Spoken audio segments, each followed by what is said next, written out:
Hey, what's going on, you guys? Jesse here at Bayboyviews. So I just wanted to drop another video today. So I saw this video on YouTube today. It was actually a reaction video, but the video was by Alexander Grace, and the video is titled, "This New Study Makes Women Look Bad." Okay. So what is the study about? The study is about, well, this is the name of the case study: the function of casual sex, action, and inaction, regret. All right. So basically, what they were trying to get at is, do you feel regret having casual sex? And if you do, how? So for men, they feel regret when they don't take action to having sex or when they miss an opportunity. Okay. Which would make sense. All right. For women, they regret having casual sex, whether it's at first or giving it up to somebody that, obviously wasn't worth their time. So breaking down the study, we find that women do regret having casual sex, and for real reasons other than just society. They have these instincts that tell them that, hey, you might get pregnant, after the action. I might get pregnant. This is natural reaction. So they were trying to see if that natural reaction would stop women and kind of push them towards having or with the attitude to commit, to be in a committed relationship. So what was the outcome? We found that over time, that women's behavior, they would have a reduced feeling of regret the more partners that she had. So she would feel not as bad if they just continue to pile on these bodies on a girl. Okay.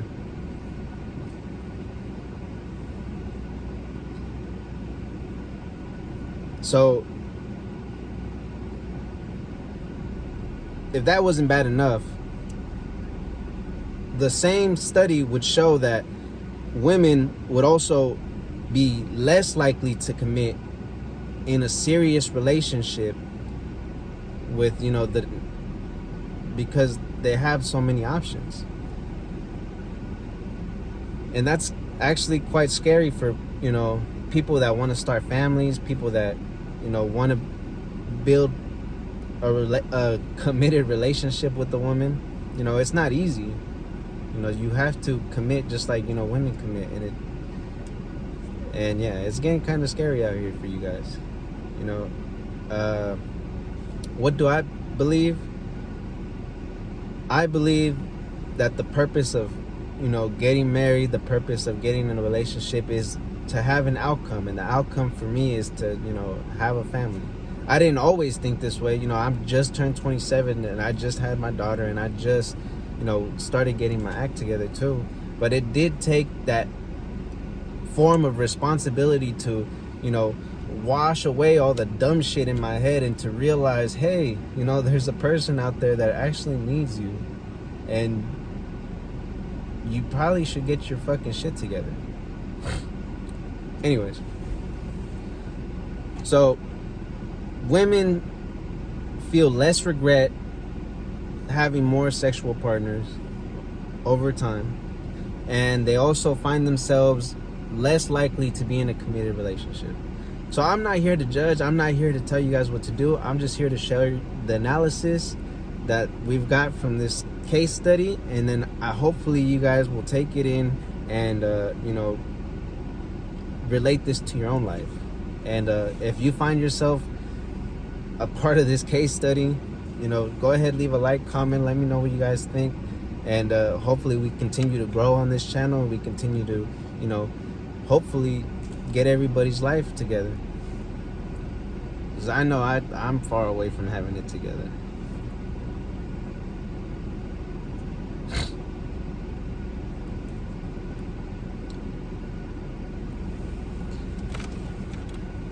So, having no regret, obviously, if you're not in a committed relationship, or if you don't find yourself in a committed relationship, or if you don't want to be in a committed relationship, then, you know, you go ahead, do you.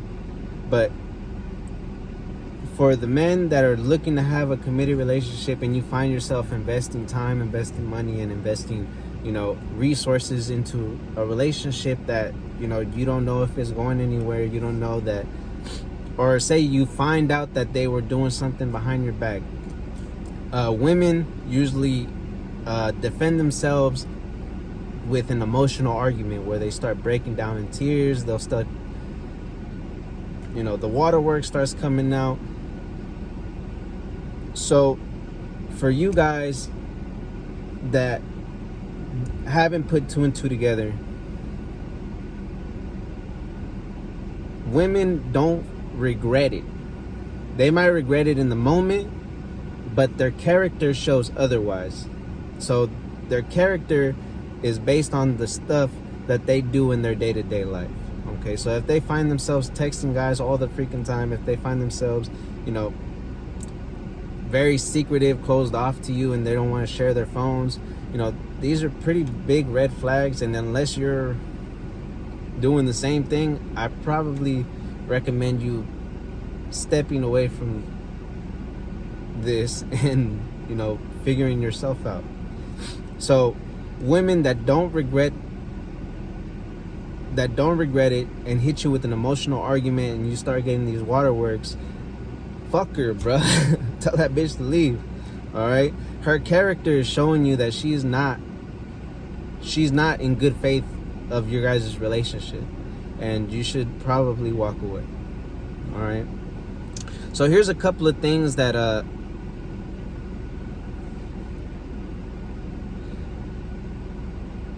there's a couple of things that are kind of pushing this whole narrative of, you know, it's good to have a whole bunch of bodies. It's good to have, you know, to be promiscuous. You know, it's good to have these abortions. You know, fuck that guy. You know, let's put him on child support, all that shit.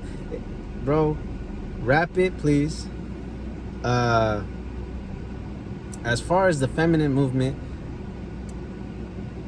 I don't mind whatever's going on, but being more promiscuous doesn't make you more of a valuable person, okay?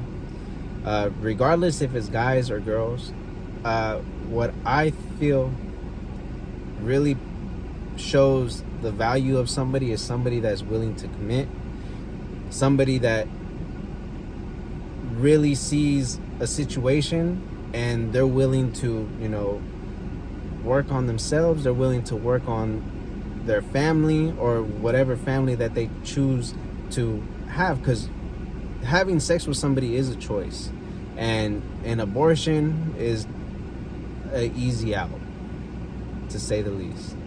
And of course, everything that you do in life, you know, you have a choice. I'm not telling you that, you know, to view it as, you know, a bad thing. You know, I personally, I see it as a bad thing, and I see it as a cop out. So one thing that I'm hoping changes is the culture. One thing that I'm hoping to influence a little bit is the culture.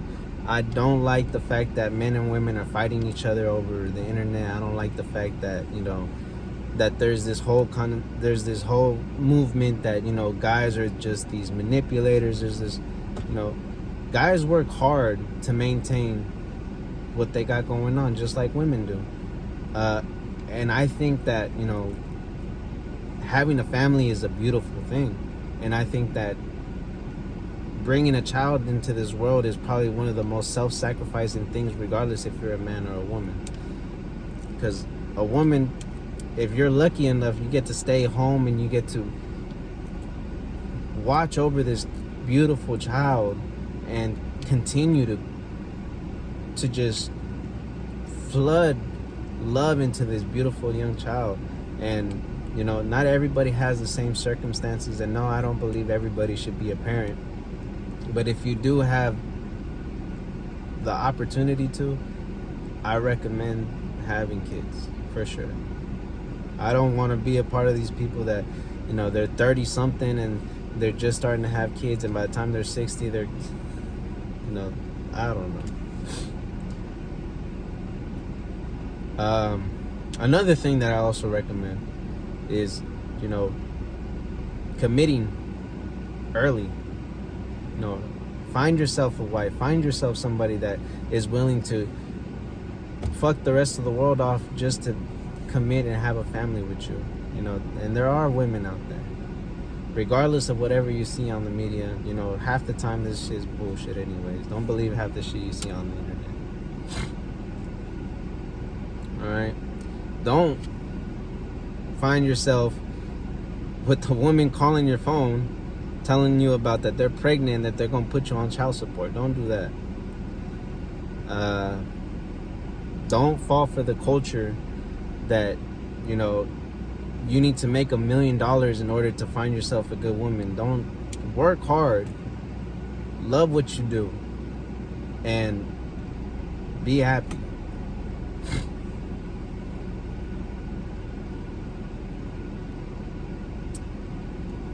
And as far as whatever is going on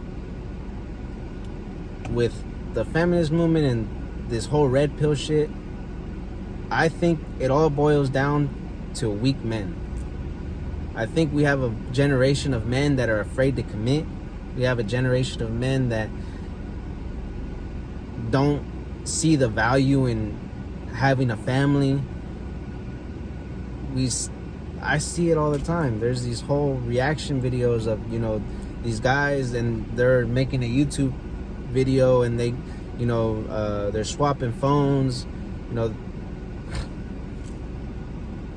they're doing some dirty stuff, man. There was one video that I saw that it's like there's this guy in New York, I forget the name of the YouTuber, but he's telling the girls to be like, hey, tell your girl that what's it called, or tell your guy that you're pregnant, and that you're gonna keep the baby. And you know, the guys on the other end just, no, that's not my kid, no, blah blah blah. And then she's over here, obviously they're from New York, so it's crazy. It's like, I'm gonna put you on child support, blah blah. You do not want to find yourself on the other side of that phone call, man. Take care of yourself, take care of your health. You know, and then for these women too, that they find themselves, you know, very delusional, and they're talking down on these guys that, you know, are just regular 9-to-5ers that, you know, make $50,000, $30,000 a year and live very happy lives watching baseball, football. You know, if that's not for you, then cool, keep it pushing. But there's nothing wrong with these people. These people are honest, hard-working people, and we need more of them. So hopefully you guys liked the video. If you made it this far, go ahead and leave a like, comment, subscribe. Let me know what you guys think. I also recommend going to Alexander Grace's YouTube page and going ahead and see the video for yourself. These are just a couple of key points that I took from it. And yep, catch you guys on the next one. Peace.